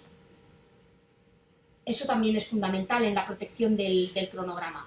Pero una vez que hemos gestionado bien ese riesgo, hemos tratado de cubrir las posibles, por ejemplo, si tengo una ruta, un ejemplo de gestión del riesgo, si tengo una ruta, una cadena crítica muy fuerte, porque tengo un proyecto con una carga gráfica tremenda, en la que el diseño es fundamental y solo tengo un diseñador maquetador, en el que va a recaer, prácticamente va a ser un cuello de botella, el proyecto ahí, pues una gestión del riesgo es buscarme otro. Si no lo puedo pagar, es tenerlo preparado. Si no lo puedo pagar desde el principio, ¿bien? Es decir, si no puedo abrirlo y dividirlo en dos tareas. Pero si algo falla, puedo sustituirlo rápidamente, porque si no sé que el proyecto se me va al garete. Entonces, una vez que, por ejemplo, he hecho ese tipo de planificación de riesgos, protegiendo las zonas más débiles del proyecto y dejando las holguras, por si alguna tarea se extiende más de lo previsto, el seguimiento es fundamental. Si yo, por ejemplo, una tarea ha terminado y tiene una holgura, no hay que gastar esa holgura. Eso solo lo puedo hacer si estoy haciendo un seguimiento de cada una de las fases. Vuelvo a adelantar el cronograma, de manera que esa holgura me queda para el final, o para otra tarea que pueda tener un imprevisto.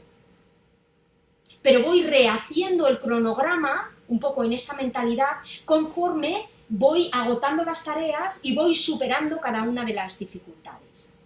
Es una de las herramientas mejores para dar larga vida a un cronograma. No pensarlo, pese a que pertenece un poco a estas estructuras más tradicionales que veíamos, no pensarlo solo en un modo completamente tradicional, sino pensar en hacerlo de una manera más ágil. Esto cada vez es más fácil porque realmente en los proyectos cada vez trabajamos más con colaboradores externos, que tienen una movilidad mayor, que tienen una disposición mayor, que no tenemos que compartir a lo mejor con otro director de otro departamento que lo tiene asignado en otro proyecto y se producen roces. Bien, es un poco esa mentalidad de trabajar en equipos más celulares, más un gestor de proyecto y un equipo que recoge. Ahora, para un gestor de proyecto de este tipo, mantener ese equipo cohesionado, fuerte y sobre todo tener contento a todos los integrantes, a todos sus colaboradores, es fundamental. Precisamente porque fijaos que también lo bueno de estos esquemas más celulares es esta capacidad de respuesta, pero claro, lo malo es que los elementos de presión no están. Entonces, o aprendes a liderar ese grupo de otra manera, o realmente tú no puedes presionar con "te voy a despedir". Cuidado que vas al despacho del director. ¿Qué puede ganar, perder un colaborador externo? Ese trabajo, bueno.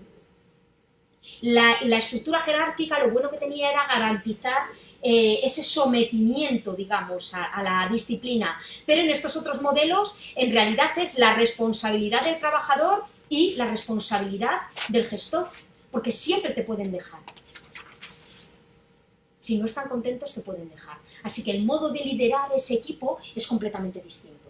Siempre tenemos que tener en cuenta, como gestores de proyectos, los 5 principios que decíamos de Sun Tzu y ver cómo podemos aplicar estrategias a cada uno de ellos con todas estas herramientas a nuestra disposición. Unos tendrán más carga de un tipo, otros de otro. Lo que tampoco podemos hacer, no hay un solo método bueno. El bueno es el que se adapta.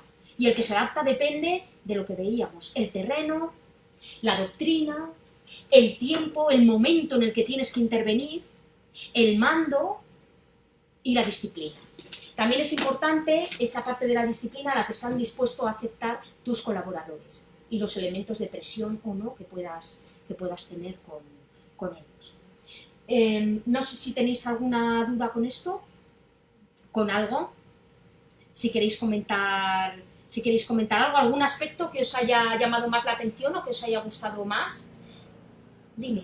Sí, yo quería comentar que, bueno, yo he trabajado muchos años con Scrum, ¿no? Con Kanban, con una herramienta de software que es el Jira, que es típica para...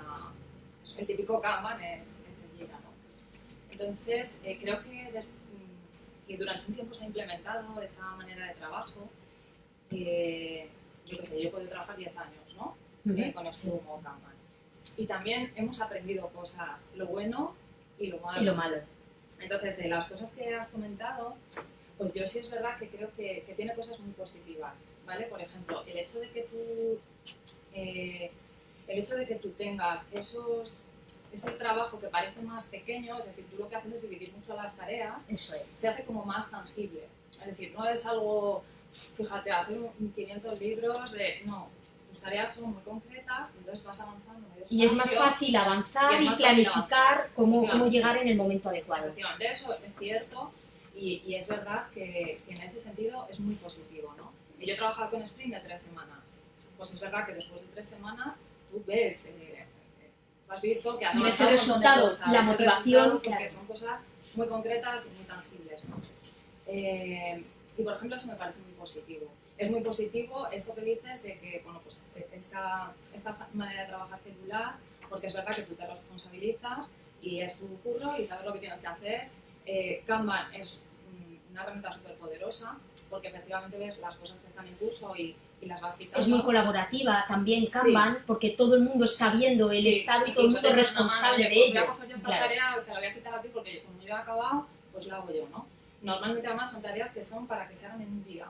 O sea, esto lo habitual es que tú las tareas que hagas sean para que tú las cumplas en el día. Claro, ¿no? Tienen que ser tareas pequeñas porque si no se eternizan en el... Sí. Claro, ahí efectivamente hay que limitar el trabajo en curso y el tiempo de recorrido de los ítems, efectivamente. Sí. No tiene sentido un Kanban en el que una tarjeta se tire una semana aquí porque perdemos la cuenta. Tiene que moverse, sí.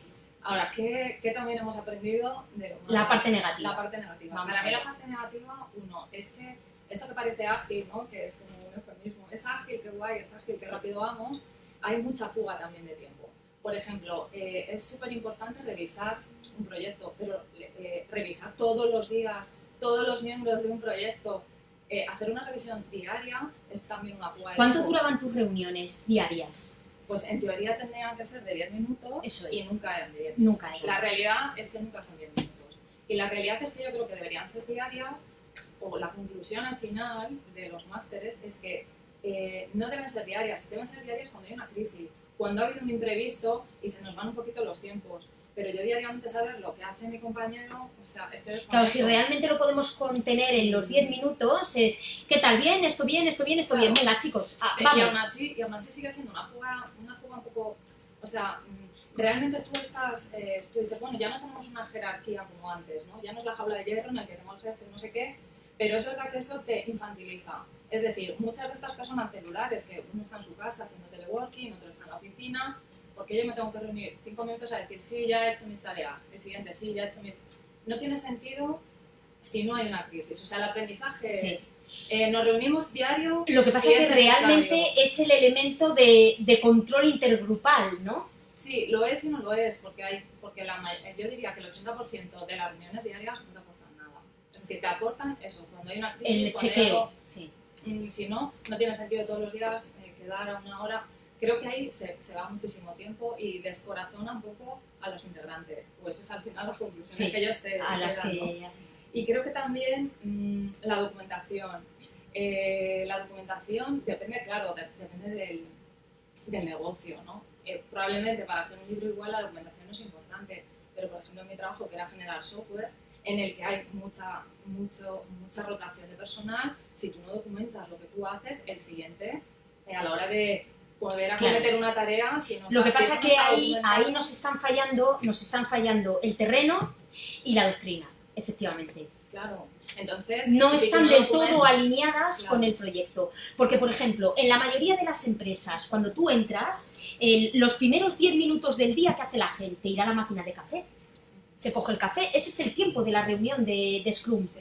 Realmente, si la doctrina acompaña, eso puede ser esa reunión. Empatizar, pim pam, establecer lo siguiente del día y ala, cada uno a casa. Pero claro, sí funciona, efectivamente. Sí, funciona. Sí Pero si funciona. no funciona, si tú no documentas, estás perdiendo también mucho valor, porque no sabes lo que ha hecho, o sea, se pierde información también muy valiosa. Entonces creo que la documentación ha sido excesiva en el pasado, pero una falta de documentación es también un error, porque se pierden cosas que se han hablado con el cliente, cosas que has tenido que improvisar y que has tenido que meter y que están en la cabeza del que lo hace, pero si no las documentas, tu compañero o el siguiente, eso se pierde. Entonces, creo que sí que A tiene ver, que haber una cierta documentación. Yo no soy Master Scrum, pero yo me imagino aquí a un Master Scrum te diría algo como ese tipo de documentación no se pierde si la trasladas a la reunión diaria. Pero entonces en una reunión diaria no Sí, es de sí, 5 sí. minutos. Claro. Quiero decir, Claro, hay que ser pero, por conciso, ejemplo, en hay tu que tarea, estar En ahí. tu tarea de 8 horas tienes que añadir esa documentación. Es decir, yo siempre De todas he maneras, me pedido- hablas también de una documentación de una mínima, documentación ¿no? mínima, pero una Para documentación sobrevivir necesaria. al Eso es. sprint. Pero tú en Sí. tu tarea, si tú tienes 8 horas y la haces en 6, pues en vez de pasar a la siguiente, dices, la voy a documentar. Es decir, voy a ocupar mis 8 horas. Y luego, el problema que dices de la documentación, es verdad que es importante y es algo, pero ahí falla también la doctrina y la jerarquía empresarial, ¿no? La forma de organización empresarial que se tiene, porque es que es verdad que si este tipo de metodologías, todo tiene que estar alineado.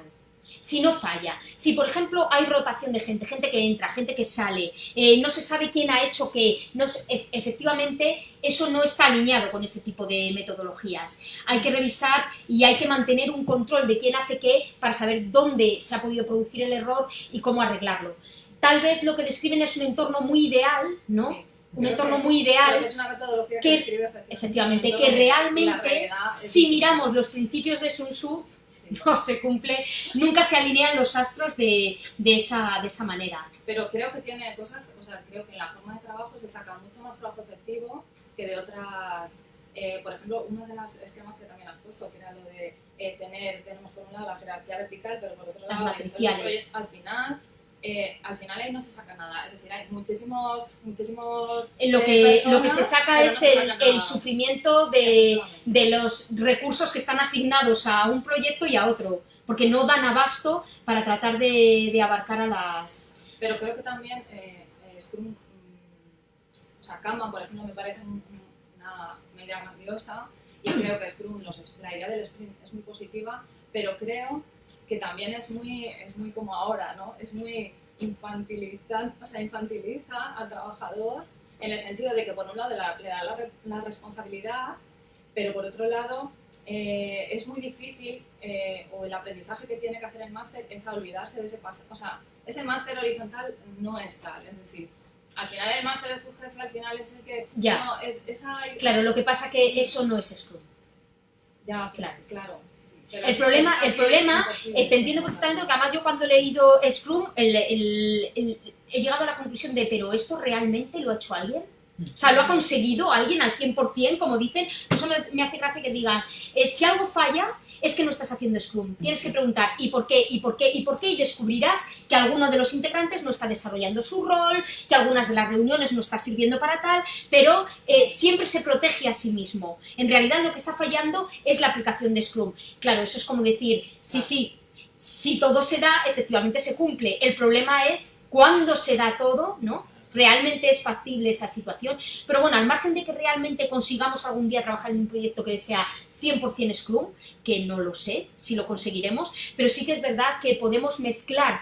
Yo, sobre todo, de todo lo que hay aquí, lo que más me... De hecho, fijaos que lo de Sun Tzu en realidad no tiene... O sea, todo lo demás está dentro de la gestión de proyectos y Sun Tzu y el arte de la guerra, bueno, pues está dentro, sí, de la mentalidad empresarial, se utiliza mucho como simbología, como metáfora, pero a mí realmente es lo que más me gusta de todo. Esos 5 principios, esa filosofía, esa flexibilidad y el decir no hay una respuesta buena, es una respuesta adaptada a lo que tenga.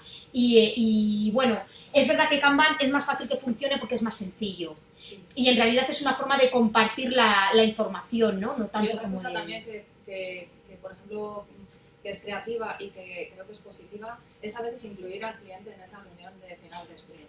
Es decir, que el cliente vea que efectivamente durante esas 3 semanas o esas 4 semanas lo que se ha hecho, sin miedo a que también digas, bueno, no hemos llegado a este punto, ¿no? Porque hay veces que no llegas a todo. Es decir, tú tienes un entregable, pero bueno, ese entregable no está al 100. Tienes si toda la razón. el cliente que venga y lo vea, creo que eso, por ejemplo, es muy positivo.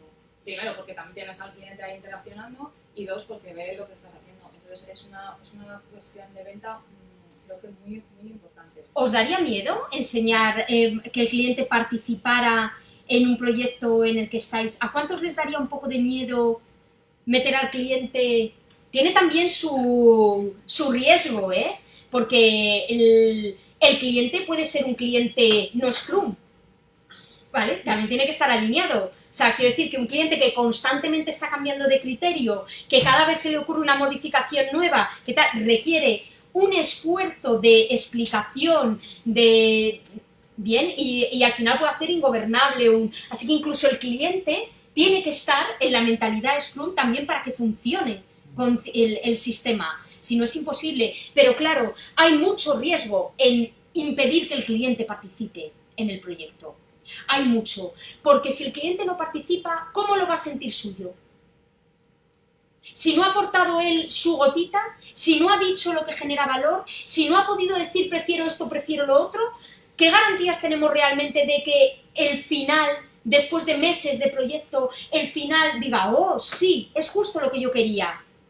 Es que no las hay. Fijaos también la distorsión que supone, primero que muchas veces la gente no sabe explicar lo que quiere, porque no tiene muy claro qué es lo que quiere. Tiene muy claro cómo tiene que funcionar. Pero en lugar de explicarte cómo tiene que funcionar, te explica lo que él cree que funcionaría así. Y luego llegas a un punto muerto. Porque realmente eso no era lo que buscaba, ¿no? Y muchas veces, pues al cliente también hay que ayudarlo a sacar un poco lo que realmente necesita, cuáles son sus necesidades, porque a veces también puede tener cierta confusión. Entonces es un proceso complejo de interpretación, de entendimiento, de psicología, y si lo reduces solo a la gestión del contrato y a enseñar el entregable, pues claro, efectivamente el entregable cumplirá totalmente el contrato, pero el cliente ¿dónde está? Eso también es muy de laboratorio ideal, ¿no? Es como en un entorno ideal, efectivamente, hemos llegado a una conclusión unívoca y que se alinea perfectamente con la mente del cliente en el contrato, y eso se mantiene intacto hasta el momento final sin que en medio haya oportunidad de rectificar nada. Pues también es un esquema un poco rígido con el que hemos estado trabajando mucho tiempo. Lo que pasa es que la competencia y la cantidad de productos en el mercado al final ha permitido que si no añades valor, esto está también un poco en las redes sociales, ¿no? Y en la capacidad que tienen las redes sociales, que son muy Scrum, ¿no? De ir haciendo, ir cambiando, ir progresando, mejorando, y ¿no? Que tienen un poco también esa mentalidad así. Yo en ese sentido, por celular. ejemplo, creo que incluso, claro, esto ya es un punto ahí que tienes que tener mucha seguridad, pero creo que al cliente hay que educarlo. Es decir, porque el cliente te puede pedir que tú hagas ahora un cohete que llegue a Júpiter, ¿sabes? No, bueno, Hay que explicar, hay que educarle en lo que, bueno, tú pides esto, pero bueno, pues esto es posible dentro de unos márgenes. Es decir, y luego es súper importante, o sea, yo creo que la calidad en lo de los triángulos, o sea, al final, Apple, ¿qué es? Pues en realidad es verdad que es una marca y es verdad que, pero vive mucho de la calidad. Es decir, no, al De la final calidad y del valor, de los del valor finales, para el cliente, totalmente. si a ti te vuelven a llamar es por la calidad de tu producto. económico. Es decir, a lo mejor el cronograma siempre lo vas a poder negociar, porque a un cliente, si tú, o sea, yo he estado en clientes en el que le da igual que yo haya terminado 2 semanas antes o 2 semanas después, pero no le da igual que esté mal el producto final. Claro. Eso no le da igual en ningún caso. Esa es un poco la idea, efectivamente, que por lo que el cronograma simplemente, como el diagrama de Gantt, se ha quedado anticuado, que realmente no contempla esa posibilidad de que las cosas estén bien, mal, regular. Dime. No, yo quería decir que eso depende también del proyecto y del producto en sí. Pues si tú, por ejemplo, tienes que entregar unos libros a tal fecha, porque luego esos libros van a ir a, yo que sé, a Angoulême o a alguna feria de libro, a Frankfurt, o lo que sea, o tal, para promocionarlo. Y no están a tiempo. Tiene que estar el libro, o sea, el libro tiene que estar porque luego hay que enviarlo, que eso supone unos costes, y claro, y a lo mejor algún cliente dice, pues mira, no me importa, lo meto en un ferry o me lo llevo en un coche. A mí me ha pasado en unas prácticas que estuve, que entró un proyecto el día anterior y dijo, lo necesito para mañana por la mañana porque marcha a Valencia. Tuvimos que hacer deprisa y corriendo. Y Lo que pasa a que primera ahí hora estaba el hombre y te tuvo que llevar. Claro, tienes toda depende la del razón, proyecto. lo que genera valor para el cliente es que ese producto esté a tiempo. Claro, es Que esté ahí para que depende pueda del seguir cliente. su cadena, efectivamente. Ese es detectar qué es lo que genera valor en el cliente. A veces es efectivamente el tiempo, porque bueno, puede estar un poco mejor o tal, pero lo que no puedes no estar, porque se necesita para lo siguiente. Pero hay veces que tiene que estar perfecto, porque si no a lo mejor lo engarzo y hay un accidente. Entonces tiene que estar perfecto. Pero todo ello, todas esas ideas que hemos ido viendo que en un sistema se aplica a una, a otra, se resumen en eso, en el valor. Lo que tengo que detectar es qué es lo que necesita realmente el cliente. ¿Qué es lo que da valor? Si es el tenerlo a tiempo, si es el no fallar a sus proveedores, si es el que... Si el tiempo no es tan importante, efectivamente, están saliendo muchas cuestiones sobre el valor. Yo creo que todas las metodologías tienen algo, pero hay que aplicar eso a cada proyecto y a cada momento una de ellas. No sé si alguien más queréis compartir algo. Sí. Yo voy a decir, en lo referente a los sistemas horizontales y tal, creo, en mi opinión, que también tenemos un problema aquí en España, por lo que yo he visto, que hay gente que no se termina de responsabilidad de su trabajo.